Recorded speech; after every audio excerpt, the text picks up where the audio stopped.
All right, so today I want to talk about a story that I've been bringing up and I think is kind of important to talk about these kind of days. And it's from The Guardian titled California Weighs Overturning 24-year ban on affirmative action. Um, the bill would remove California's rules in the constitutions which bar universities and government agencies from giving preferential treatment on the basis of race and sex.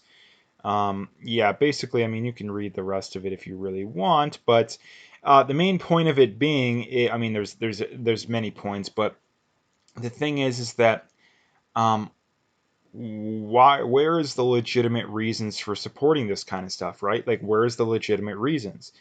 And the reason that this kind of stuff is coming up is because, like I've been pointing out it so much, is that the left is the real racist. Not that there's no racists on the right, but the left is the real racist. They always have been. I mean, if you look at throughout history, it was the Democrats that have always been the racists. And again, there was no big switch. Like I don't care what the bullshit they taught you in school says. There was no such thing as the big switch because.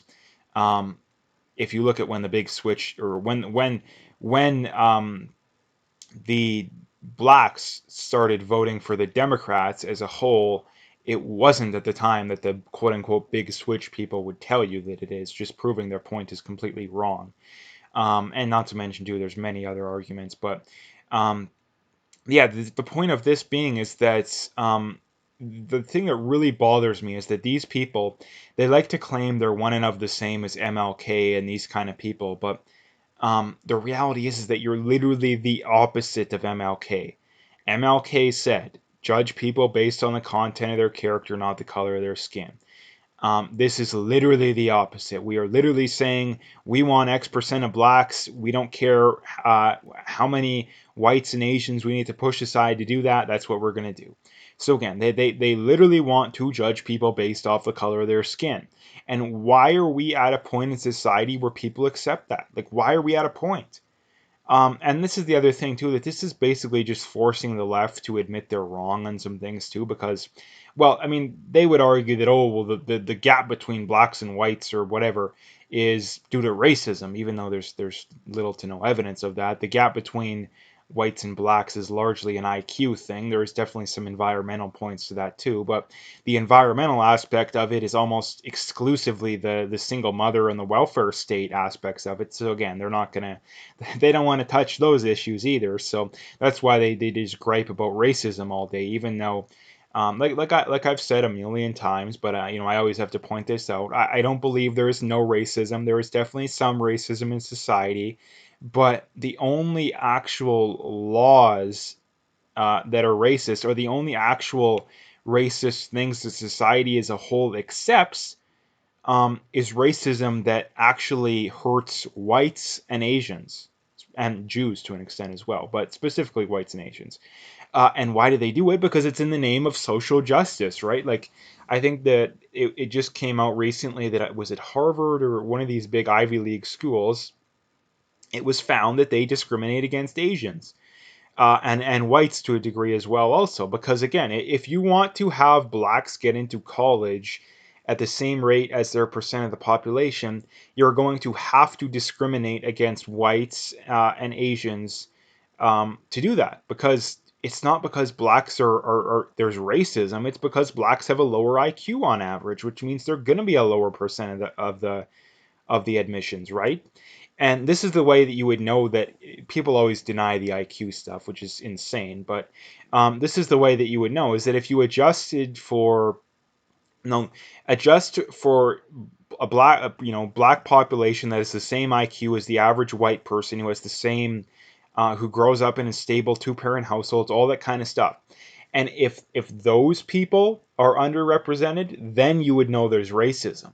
But the fact that they never do that just goes to show that it's not racism, because if it was, they would do studies like that. And this is the crazy thing too. You hear these idiots point out too, is that on one hand they'll be like, oh, you'll point out to these people that, oh, well, there's quite a bit more whites that are killed by police every year than there is blacks, and they'll point out, well, blacks are a much lower percent of the population, but yet they'll point out the exact same thing. They'll make the exact same false claim in reverse, they'll assume that, oh, blacks are a higher percent of the prison population than their percent of the population, therefore racism.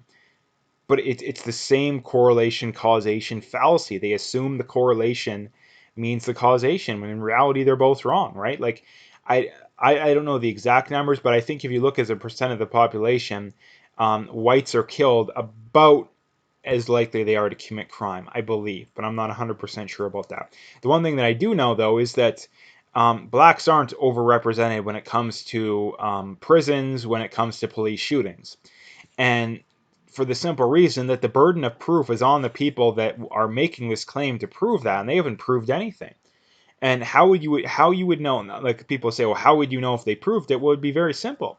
They would simply figure out the likelihood of blacks committing violent crimes, and they would simply figure out the percentage of blacks in prisons for violent crimes. And if the percentage of blacks in prison for violent crimes is higher than the percentage to commit the crimes in the first place, then that would prove racism. Like I say, pointing out the percent of the population is completely meaningless when it comes to this kind of stuff, because every group of people isn't the same, right? It's the same thing with the gender pay gap. People assume, oh, women make 20% less, therefore sexism. No. There's many other aspects, and when you adjust for those other aspects, you find women actually earn slightly more. So again, this is the reason why you know that, again, these people are either have literally no idea what they're talking about whatsoever, they don't understand concepts that could be explained to elementary school children, or they're just being disingenuous, because anybody with half a brain knows that to prove there's racism within the system, you need to first adjust for outside factors, right? And the fact that they never do that just goes to show that they're not interested in actually proving that.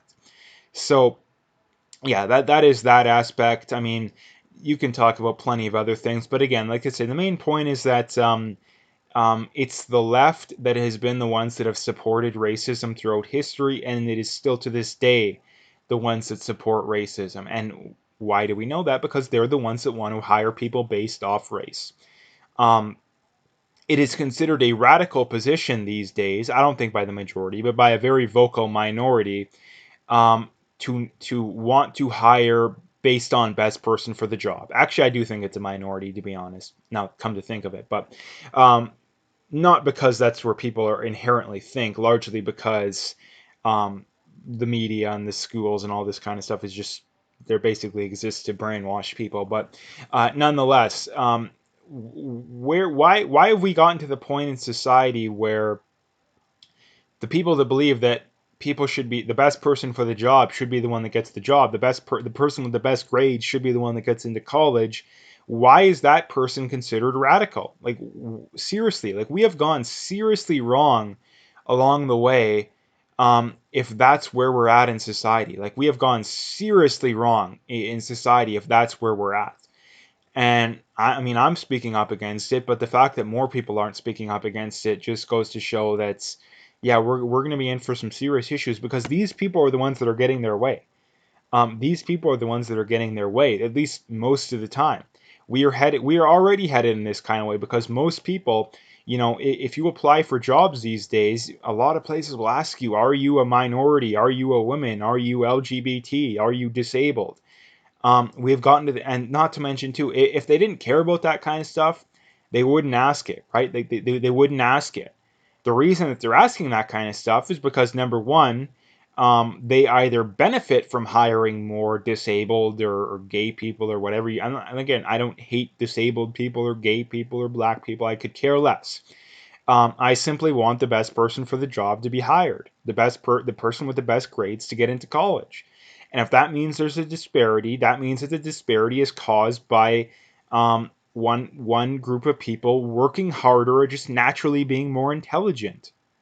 It's not racism. Like, I can't stand this ascribing racism to where there isn't racism. And this is a problem too with doing that, is that um, a lot of people these days, when they hear whatever, be like, oh, that's racist, or this person's racist, or whatever, most people simply just, or not most people, but a good percent of the population, I mean, me included to an extent, simply just tune that out, right? Like, we just tune that out, because everybody knows that, at least people that are paying attention, that the minute you hear someone being called racist in society, you generally just assume that there are people that are pointing out uncomfortable facts, right? Like that's just most people, right? So anyway, that's kind of what I wanted to talk about today. I could go on forever, but nonetheless, I'm going to leave it there. If you liked the video, make sure you hit that like and subscribe if you haven't already.